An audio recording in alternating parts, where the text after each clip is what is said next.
Hello, welcome to Screen Judge. My name is Seth Mecklenburg. And I'm Caleb Ryerson. And today we are going to be discussing the movie that is 20 years old as of this year, Seven. Now, Seven was directed by David Fincher and stars Brad Pitt, Morgan Freeman, and Gwyneth Paltrow. Now, the film is about Detective David Mills, played by Pitt, who arrives in a brand new place. He's been a homicide detective for 5 years, and he's actually going to be working with the guy he's replacing, Detective Somerset, for the next week. And inside of that week, stuff starts going down. By that, I mean they discover a serial killer who kills according to the 7 deadly sins. Now, Caleb, this movie... Seven Dwarfs. Dwarfs. So this movie, 20 years old, you had never seen it. Nope. I've seen it, I think this is my 3rd or 4th time seeing it, but I haven't seen it like in 4 years. Alright, so for 1 minute, you should do positives. And then for a minute, I'll do my positives, minute negatives, and then we should give our score. Alright. 1 minute, positives, Caleb, go.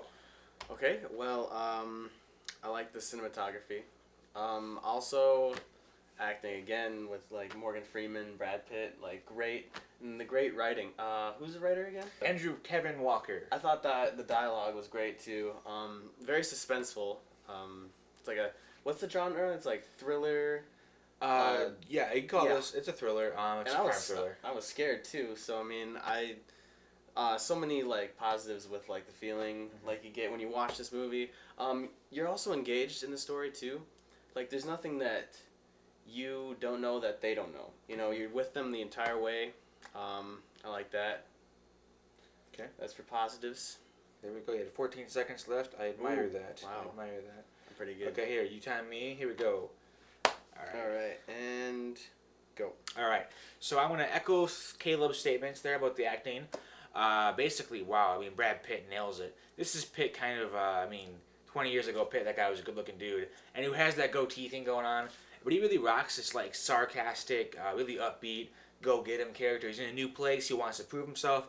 Does an amazing job there. Morgan Freeman, of course. Man, this is only a couple years after Shawshank Redemption, and you can, man, just... I mean, Morgan Freeman, he's somebody you get excited about talking. I mean, he really brings a lot to every character he plays.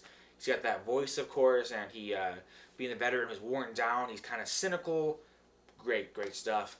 Paltrow playing the wife to Brad Pitt's character. She's got a very good chemistry with Brad Pitt in that time frame. I believe they're actually dating in real life at that point. Ooh. I'm not sure if that was after or before the movie, when that all happened. But yeah, I mean, amazing stuff. I mean, the writing is phenomenal. The way it's shot, the way they hide who the killer is so you don't know who it is, man, you get a lot of crazy, awesome shots off of that. I'll end there. Nice. All right, so there's that. Negatives, Caleb. Let's go for you. All right. Go. You know, I don't have too many things to nitpick about. If I want to be, like, too picky, or, you know, I would like to see more of Paltrow. I didn't think I really got, like, good motivation for her. She just kind of, like, gave her negative about, like, their living situation, like the city that they're in, that David Mills is taking over for Morgan Freeman. Yeah. Other than that, I don't have too many negatives about it. What was that, like 30 seconds? 20 something. You can do me now. Okay. And go. Okay, negatives. For me, let's see. For me, man. See, I told you. Well, it's kind of a classic movie, and I built it up so much. Like, okay. Fincher is, like, to be clear, Fincher is one of my all-time favorite directors.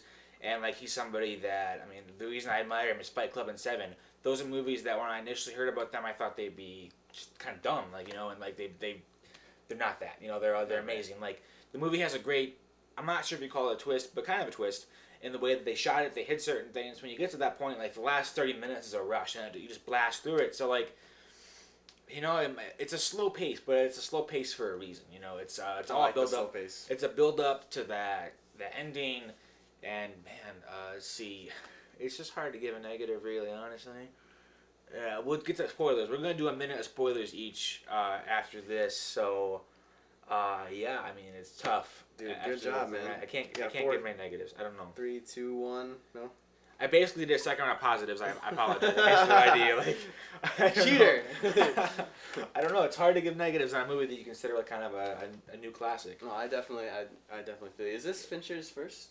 No, not first movie, but this first big blockbuster. Yeah, okay. Made $100 million in box office back in '95. So, okay, let's see. Now what we're gonna do is that for a minute we're just gonna give our last thoughts on the movie, give it a grade. Our new grading system for now is going to be out of 100.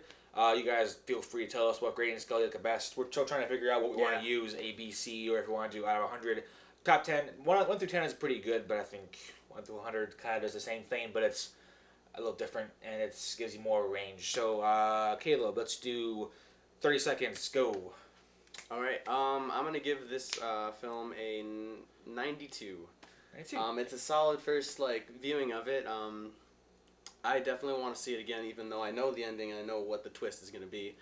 I remember you saying, "Oh, dude, this is the twist at the end is it's so awesome," and I'm like, "Oh, Gwyneth Paltrow is gonna be the," and then I guess it's not, and then it just screws with your mind, and you have to wait 20 minutes after the film to get the ending. All right, 30 seconds. All right. Sorry to cut him off. He only has 30 seconds. All right, 30 seconds. Here we go.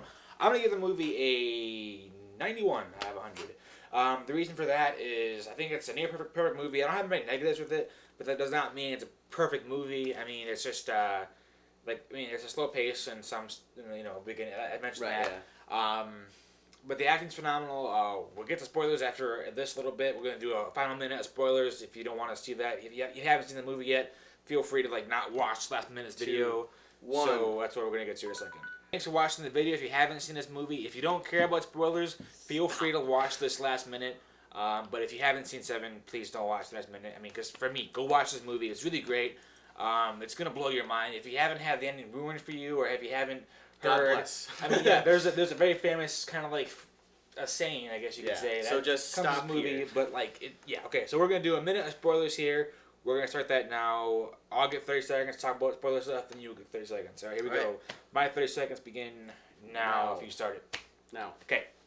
All right. So, spoilers. Okay. Kevin Spacey, guys. Oh, my God. I wanted to say it. Kevin Spacey. I should have went first. Okay, look. Kevin Spacey blows everybody's mind in this movie, all right? He actually requested to not be billed in this movie. They were going to, put it on the trailers, Brad Pitt, Morgan Freeman, and Kevin Spacey, and he was like, no, don't do that. So the way they shoot this movie, you don't know it's him. His first scene, when he's a photographer, you don't see him. The way they shoot him when he hits Brad Pitt in that one scene, and they have that shot, and it's just a shadow. Awesome stuff. A lot of delivery there. Okay, so Caleb, you go ahead. Go. All right, I'm gonna echo that. I think Kevin Spacey was good. He was scary, and you didn't know he was insane. The way he talked, like that, and yeah. The box. What did they think of that? Yeah. Okay. Yeah. That What's in the box? Really really disturbing. But I like that. I like that stuff. So. Okay. Yeah. Of course, Gwyneth Paltrow's head being stuck in that box. I'm taking Caleb's last 7 seconds here. My God, that would mess with somebody. And also, there's that question. I mean, what would you do? What would that do to somebody? I was always wondering, what's Gwyneth Paltrow doing right now? Right. Exactly. And to put him in that position, the way Spacey's character John Doe puts her in that position of you can kill me, I am envy, and that makes you the last wrath, two, man, great stuff, guys. Okay, so if you have seen 7, you haven't watched it in a while, hopefully that's the case. If you watched the spoiler part of the video, go and watch 7 again, because it holds up. I think the movie holds up very well. I think it's a movie that kind of has that timeless feel. It kind of feels like... I would put it up there with Fight Club. Right. No, I maybe even better than Fight Club. I have to watch Fight Club again now. But I think, for being 20 years old, man, it doesn't feel like it, other than the fact that they're using regular phones, they're not texting, that kind of stuff. Yeah. But other than that, it kind of feels like a period movie in that sense, So, wonderful stuff, guys. All right. So, thank you for watching our review of 7. If you want to find our Martian review, feel free to go ahead and watch that. We're going to have more stuff coming to you. Thanks for watching, guys.